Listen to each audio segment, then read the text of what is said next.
What's up? We're going to do a quick video today. I want to talk about Iran real quick, mostly the nuclear weapons, and I want to shortly discuss nuclear proliferation because, just to clarify some of the things I've said before, because I have spoken out in support of our nuclear arsenal and of mutually assured destruction and other similar deterrent strategies.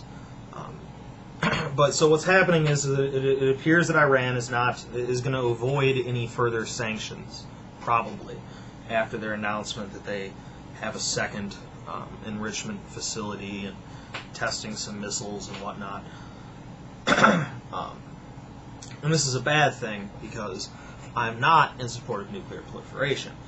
Think to yourself, if you're in support of nuclear weapons, why aren't you in support of nuclear proliferation? Some of you might think that because some people don't understand anything about policies surrounding nuclear war. My theory on nuclear war is simple and has proven to be accurate. Nuclear war prevents large conventional conflicts. I believe that the threat of nuclear war is the only reason why there was not another world war directly after the Second World War. I think it would have definitely gone that way. I think really the only thing that kept the Soviets out of the rest of Europe was the threat of nuclear annihilation. And this threat has continued to serve the purpose of avoiding large-scale wars. Of course, you can't stop smaller wars, and countries without nuclear weapons don't have these options. But nuclear weapons keep large industrialized nations from slugging it out with each other, which is good for most of us. But nuclear proliferation is bad because the more countries that have nuclear weapons, the more chance that someone who's a little unbalanced is going to get control of a country that has nuclear weapons.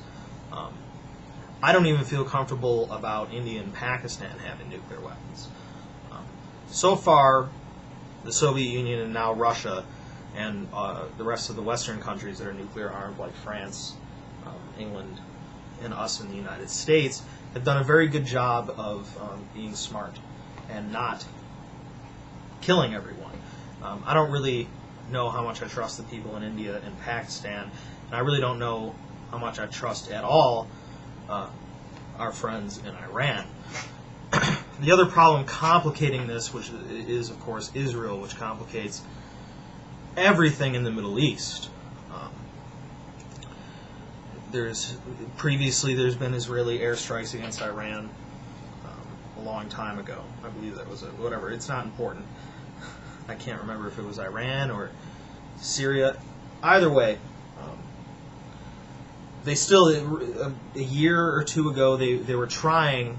They tried unsuccessfully to get us to support an airstrike by them on suspected Iranian nuclear facilities, and thankfully we fucking declined that shit.